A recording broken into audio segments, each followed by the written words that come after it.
Bismillahirrahmanirrahim. Assalamualaikum warahmatullahi wabarakatuh.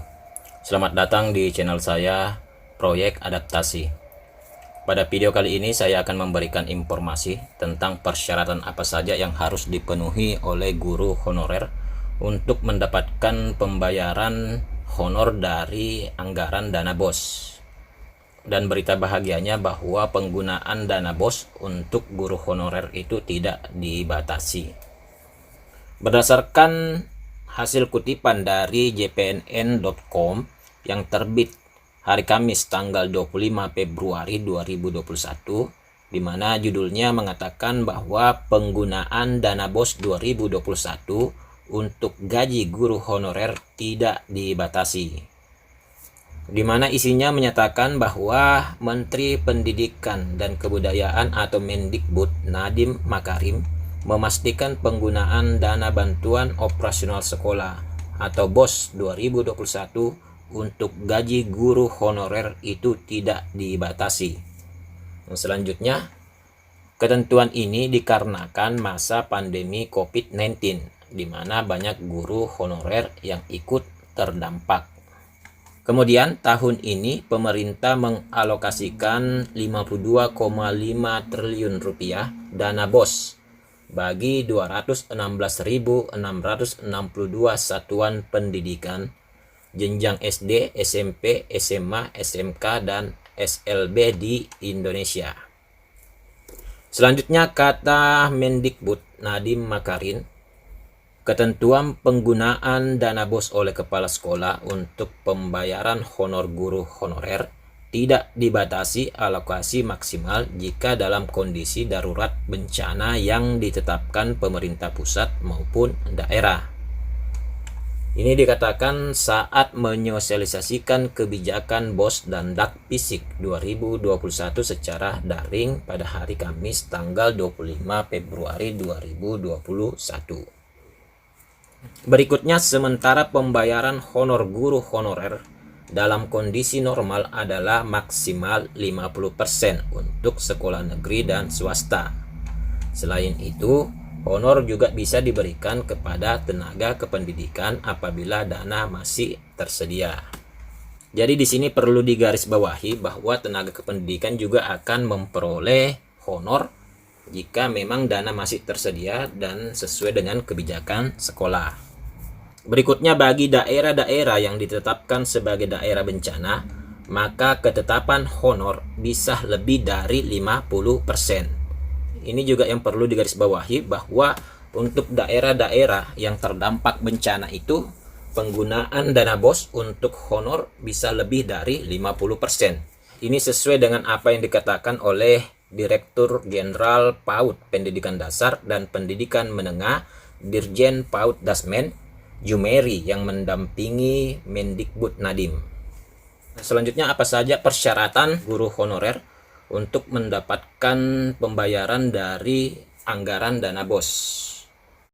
Berdasarkan salinan Peraturan Menteri Pendidikan dan Kebudayaan Republik Indonesia Nomor 6 Tahun 2021 tentang petunjuk teknis pengelolaan dana bantuan operasional sekolah reguler, pada bab 5 tentang komponen penggunaan dana BOS reguler, pasal 12, di sini dijelaskan pada ayat 1, sekolah menggunakan dana BOS reguler untuk membiayai operasional penyelenggaraan pendidikan di sekolah meliputi komponen. Dan poin terakhirnya yaitu pembayaran honor. Jadi sudah cukup jelas bahwa di dalam anggaran dana BOS itu ada alokasi untuk pembayaran honor. Selanjutnya pada pasal 13 ayat 1 dijelaskan bahwa pembayaran honor sebagaimana dimaksud dalam pasal 12 ayat 1 huruf 1 digunakan paling banyak 50% dari keseluruhan jumlah alokasi dana BOS reguler yang diterima oleh sekolah.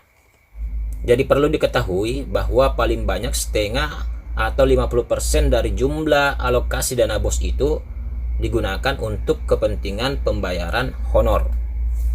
Kemudian apa saja syarat guru honorer bisa mendapatkan pembayaran? Dijelaskan pada ayat 2 bahwa pembayaran honor sebagaimana dimaksud pada ayat 1 diberikan kepada guru dengan persyaratan A. Berstatus bukan aparatur sipil negara. Jadi pembayaran honor dari anggaran dana BOS itu bukan untuk ASN. Persyaratan kedua, tercatat pada Dapodik. Jadi guru honor yang akan mendapat pembayaran honor itu harus terdaftar atau tercatat pada aplikasi Dapodik. Selanjutnya persyaratan yang ketiga, harus memiliki nomor unik pendidik dan tenaga kependidikan atau NUPTK. Jadi walaupun misalnya bukan ASN kemudian sudah tercatat di Dapodik, tetapi jika tidak memiliki NUPTK maka pembayaran honorernya tidak akan disalurkan.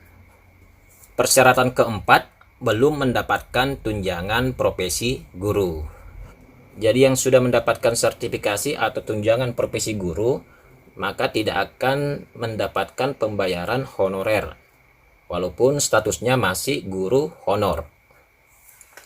Selanjutnya pada ayat 3 dijelaskan bahwa persentase pembayaran honor paling banyak 50% sebagaimana dimaksud pada ayat 1 dapat dikecualikan pada masa penetapan status bencana alam garis miring non alam yang ditetapkan oleh pemerintah pusat dan garis miring atau pemerintah daerah. Jadi ini tadi yang dimaksud dari kutipan jpnn.com bahwa pembayaran honor sesuai dengan Juknis BOS tahun 2021 itu paling banyak 50%. Tetapi bisa dikecualikan, jadi bisa lebih daripada 50% dengan catatan dalam kondisi masa penetapan status bencana yang ditetapkan oleh pemerintah pusat dan garis miring atau pemerintah daerah, baik itu bencana alam maupun bencana non alam. Seperti yang terjadi pada kondisi sekarang di mana pandemi COVID-19 sudah ditetapkan sebagai status bencana oleh pemerintah pusat. Jadi bisa saja teman-teman guru honor mendapat pembayaran honorernya lebih dari 50%, tetapi itu tergantung lagi dari kebijakan dan alokasi dari sekolah. Selanjutnya ayat 4, pembayaran honor sebagaimana dimaksud pada ayat 3 diberikan kepada guru dengan persyaratan. Poin A, berstatus bukan aparatur sipil negara. Poin B, tercatat pada aplikasi Dapodik. Poin C, belum mendapatkan tunjangan profesi. Selanjutnya poin D, melaksanakan proses pembelajaran secara tatap muka atau pembelajaran jarak jauh. Jadi untuk memperoleh pembayaran honor seperti yang dijelaskan pada ayat 3 ini, maka guru honor harus memenuhi 4 persyaratan ini. Berikutnya pada pasal 14 dijelaskan ayat pertama, dalam hal pembayaran honor guru sebagaimana dimaksud dalam pasal 13 ayat 1 dan ayat 3 terdapat sisa dana. Pembayaran honor dapat diberikan kepada tenaga kependidikan. Jadi bagi tenaga kependidikan juga nantinya akan merasakan manfaat dari Juknis BOS tahun 2021. Karena jika masih ada sisa dana setelah pembayaran honor guru maka akan diberikan kepada tenaga kependidikan untuk pembayaran honornya. Selanjutnya ayat 2, tenaga kependidikan yang dapat diberikan honor sebagaimana dimaksud pada ayat 1 harus memenuhi persyaratan sebagai berikut. Poin A, berstatus bukan aparatur sipil negara. Jadi bagi tenaga kependidikan yang ingin mendapatkan pembayaran honor dari dana BOS itu harus bukan ASN. Poin B, ditugaskan oleh kepala sekolah yang dibuktikan dengan surat penugasan atau surat keputusan. Dan pada poin B ini dijelaskan bahwa tenaga kependidikan tersebut harus mempunyai surat tugas atau surat keputusan. Setelah mengetahui persyaratan apa saja yang harus dipenuhi oleh guru dan tenaga kependidikan untuk memperoleh pembayaran honorer dari anggaran dana BOS, maka kita juga harus mengetahui berapa jumlah anggaran dana BOS yang diterima oleh sekolah kita. Berdasarkan salinan keputusan Menteri Pendidikan dan Kebudayaan Republik Indonesia nomor 16/P/2021 tentang satuan biaya dana bantuan operasional sekolah reguler masing-masing daerah pada salinan lampirannya, di sini dijabarkan satuan biaya BOS tiap peserta didik per tahun untuk setiap kabupaten atau kota. Misalnya Provinsi Aceh, untuk Kabupaten Aceh Barat pada sekolah dasar memperoleh satuan biaya BOS tiap peserta didik per tahun yaitu 980.000. Sedangkan untuk sekolah menengah pertama sebesar 1.240.000 per peserta didik per tahun dan 1.730.000 per peserta didik per tahun untuk sekolah menengah atas. Sedangkan untuk sekolah menengah kejuruan memperoleh 1.860.000 per peserta didik per tahun dan 3.970.000 per peserta didik per tahun untuk sekolah luar biasa. Jadi pada salinan lampiran ini kita bisa mencari kabupaten atau kota kita masing-masing untuk mengetahui jumlah satuan biaya BOS per peserta didik per tahun yang diperoleh oleh sekolah kita masing-masing. Untuk menghemat waktu, daripada kita mencari secara manual dengan cara scroll ke bawah, kita tekan saja tombol CTRL ditambah tombol F pada keyboard secara bersamaan. Kemudian di sini kita ketik nama kabupaten kita atau kota kita masing-masing. Misalnya lokasi saya Baru. Maka otomatis akan muncul ditandai dengan warna kuning. Kabupaten Baru untuk tingkat SD memperoleh 940.000 per peserta didik per tahun. Sedangkan untuk SMP-nya sebesar 1.160.000 per peserta didik per tahun.